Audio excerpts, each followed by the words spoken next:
Oi, irmãos, tudo bem? Estamos aqui mais uma vez para trazer um novo estudo com os irmãos.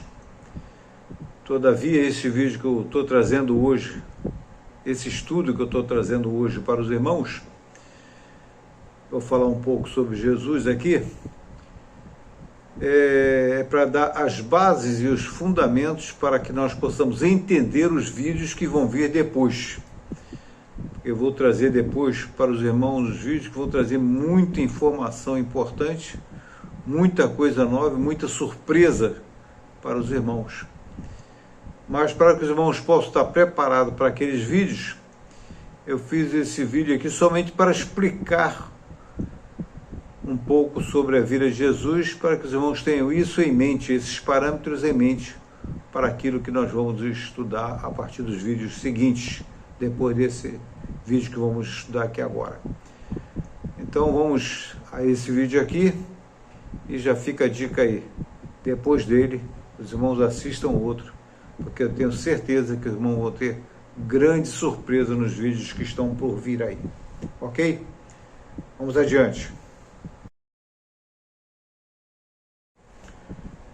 Gostaria, irmãos, de fazer uma breve consideração aqui sobre a vida de Jesus, que vai bem nos dar uma ideia do que aconteceu lá em cima. Então a gente tem que ver a vida de Jesus como um macro, como um todo, né, para que possamos ter essa ideia. Nós vemos que Jesus veio a esse mundo aqui, né, na forma de servo, humilde, nasceu humilde. Até o sinal do seu nascimento foi um sinal humilde, né? Encontrareis os meninos envoltos em panos, não é envolto em seda, envolto em linho, nada, envolto em panos, né? Numa manjedoura, num lugar humilde. E assim ele viveu até o final dos seus dias, né? Nasceu e viveu como uma pessoa simples. Qualquer um poderia confundir com uma pessoa do povo. Ele poderia ter vindo de maneira soberba, poderosa, poderia ter mostrado atos de poder sobrenatural, né? Poderia ter mostrado que ele era maior do que todos, e de fato era. O Criador do universo, né, estava entre nós. Mas, no entanto, ele escolheu vir de uma maneira muito, mas muito humilde, muito pequena, e chegou entre nós por baixo, para que não chamasse a atenção de quem de fato ele era, e quem tivesse que crer nele ia crer nele somente pela sua palavra e os sinais, mas sobretudo pela sua palavra. É pela sua palavra que ia entrar a salvação. Mas o interessante, para que eu possa bem compreender isso aí, essa situação, vamos supor que houvesse um reino em que o filho do rei estivesse para casar. Obviamente, naquele reino, naquele local, naquela cidade, todas as meninas iam querer casar com ele, todas as mulheres do reino, todas as meninas, sem exceção, iam querer casar com o filho do rei. Você concorda comigo? Todos iam querer casar. Por quê? Porque é o filho do rei. O rei cheio de poder, riquíssimo, né? Cheio de glória. Então, todas as súditas, todas poderiam se apresentar, todas iam querer se apresentar para ser a noiva do filho do rei e se casar com ele. Mas o rei sábio, ele não ia querer isso para o seu filho. Ele quer uma noiva que o ame, que ame de fato seu filho, que ame de fato e que esteja disposto a casar com ele, mesmo na situação, na pior das consequências. Então pega o seu filho e manda para um outro reino, mas o manda pobre e humilde. Os irmãos estão entendendo? O manda pobre e humilde, para que ali ele possa encontrar uma noiva que realmente o ame, porque essa noiva que vai aceitar a sua palavra e vai amá-lo ali naquela condição, é porque realmente o ama. E assim ele pode amá-la sabendo que ela não está interessada naquilo que ele pode dar para ela, mas interessada sim em estar com ele porque o ama, porque quer estar junto a ele. Criando um paralelo, meus irmãos, é o que Jesus fez conosco aqui, né? ele poderia vir como por cima, dizendo que era o filho do rei, mas veio por baixo como servo. E dizendo que como servo, e vendo aquela vida humilde que ele vivia, né, ele dizia ser o filho do rei. Mas a maioria não acreditou nele. Por quê? Porque aparentemente ele não tinha dinheiro, não tinha riqueza, não tinha nada, né? E como ele mesmo falava, não tinha nem onde deitar a cabeça. Ele mesmo falava isso. Ele vivia mais na casa de Pedro, lá em Cafarnaum, porque não tinha propriedade. E o certo é que todas as meninas e todas as mulheres iam querer o quê? Iam querer alguém que possa lhe dar uma casa, até naquele tempo, né? Inclusive na tradição judaica consta isso. E é para dar um lugar para a noiva, né? Um dote, uma casa, um lugar onde ela possa ver e ter a segurança com o seu noivo. E Jesus veio para esse mundo aqui, né? Veio para dizer que era filho do rei, mas não tinha nada, não tinha coisa nenhuma. Tudo que ele tinha era a sua palavra.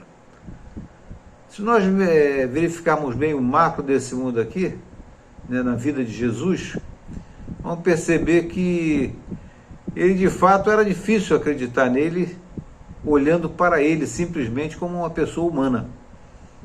Por quê? Ele era tão humano quanto o outro qualquer. Qualquer que chegasse perto dele e desse um empurrão nele, ele certamente cairia.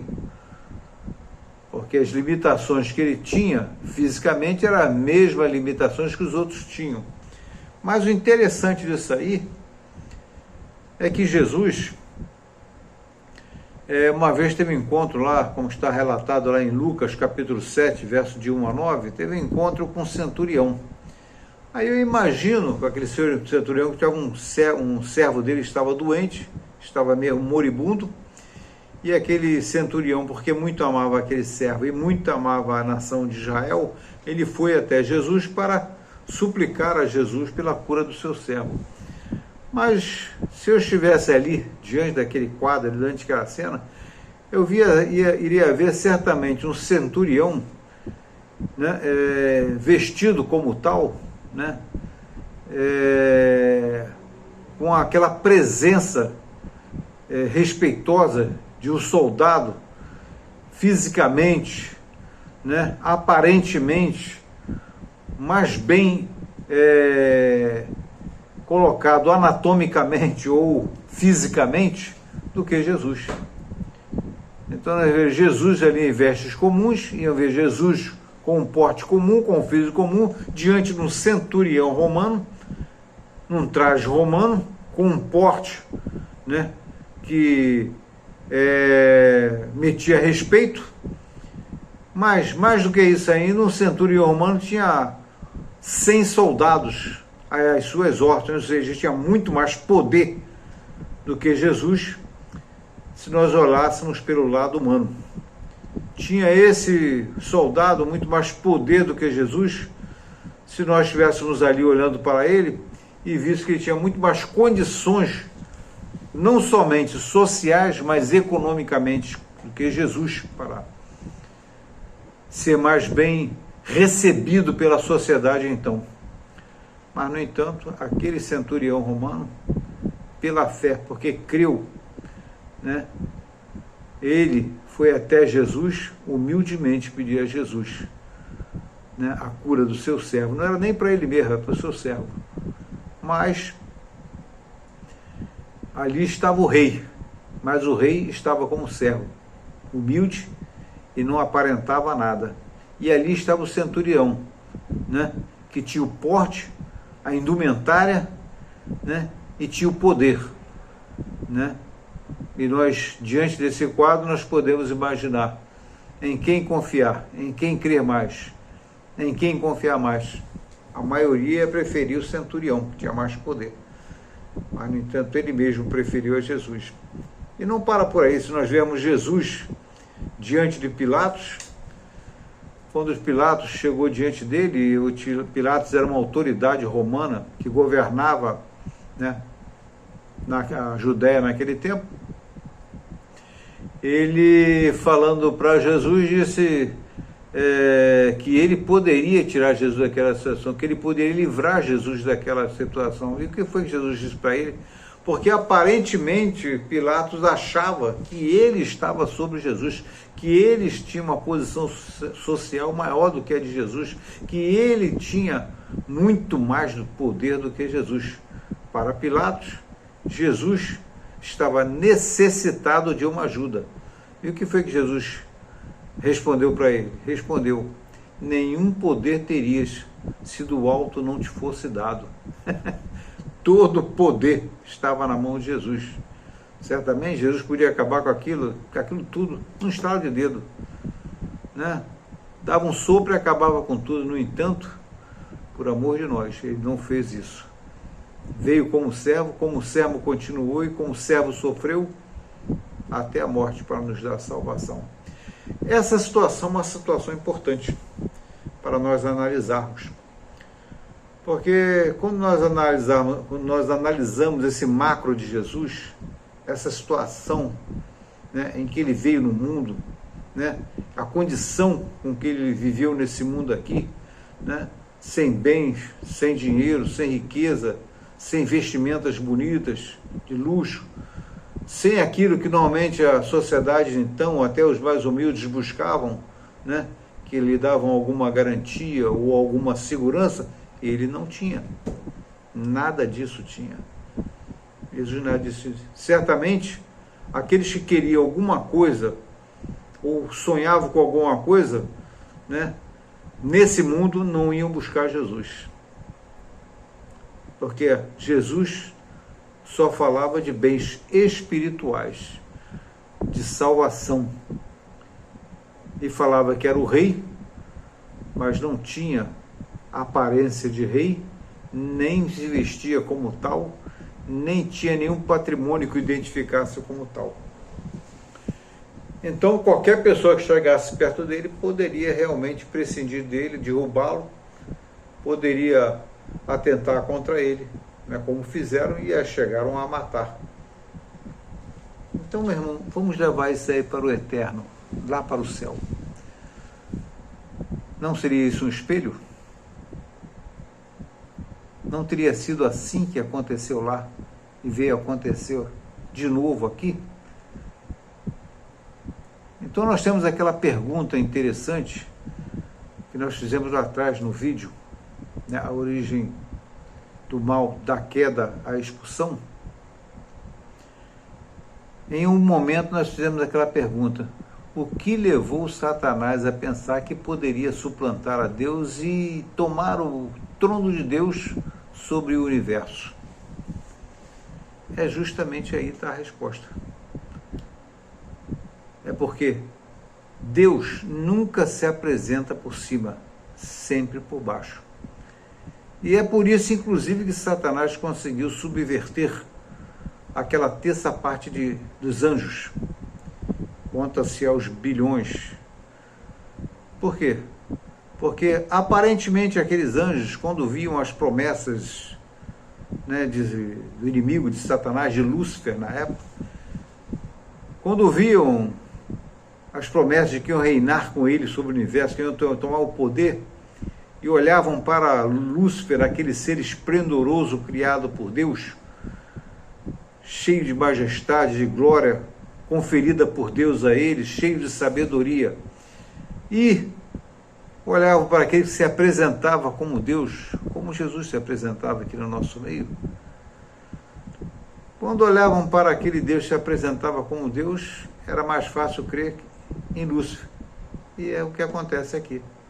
A maioria crê que Lúcifer tem mais poder. A maioria prefere Lúcifer. A maioria é enganada por Lúcifer.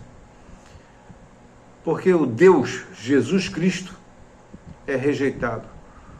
Porque ele não aparenta ser aquilo que é. Ele não veio para aparentar o que é. E a mesma coisa aconteceu lá na eternidade. Ou seja, quando Jesus, que não tinha esse nome lá, né, o Filho de Deus, se apresentava em todo o universo habitado, né, como Filho de Deus, né, e pregoava para eles que Satanás era mentiroso, que aqueles que continuassem confiando nele, lhe seria conferida a eternidade junto a ele, os anjos olhavam para ele e desdenharam dele e preferiram que, pelo menos aquela terça parte, desdenharam dele e preferiram crer nas promessas do inimigo. Por quê? Porque o inimigo parecia ser muito mais poderoso, potente, belo e muito mais capaz de realizar, né? De concretizar suas promessas para eles do que Jesus, porque Jesus ficava na palavra, na fé, prometia. O outro queria conferir já de imediato: vamos tomar o trono, vamos tomar conta do universo, nós temos condições para isso, nós temos poder para isso. E ele, né, que se diz filho de Deus, não tem poder para nos impedir. E é o que aconteceu com os homens. Os homens olhavam para Deus, as autoridades olhavam para Deus, e a maioria dos homens, até dos homens comuns, olhavam para Jesus e não criam que ele era Deus. Quando se aproximavam de Jesus, se aproximavam pelos milagres, por aquilo que Jesus podia conferir a eles em termos materiais, mas não criam na sua palavra, não criam naquele que dizia ser o Filho de Deus, não criam. Mas a todos aqueles que queiram, Deus deu o poder de serem feitos que filhos de Deus. Então, meus irmãos, assim como nós podemos analisar a vida de Jesus aqui, que veio por baixo como servo, e assim mesmo, muitos preferiram, ou seja, a maioria aqui preferiu não crer e continuar crendo nas promessas, na sensualidade do mundo e nas promessas do inimigo. Assim também aconteceu na eternidade, né? Satanás saiu em campo e começou a pregoar a sua proposta de revolta e de tomada do trono de Deus, porque o que se apresentava como Deus não era aquilo que eles pensavam, né? Se apresentava por baixo também. Quero crer até que se apresentava menos que o anjo, porque a Bíblia diz: pouco menor tu fizeste do que os anjos, não é isso? Então nós temos aí aquela situação, né? O que aconteceu aqui é um espelho do que aconteceu lá na eternidade. Fica esse estudo aí, porque ele vai ser importante para nós entendermos os acontecimentos que nós vamos estudar adiante, agora a partir dessa série que eu vou fazer com os irmãos. Tchau, tchau. Fica com Deus.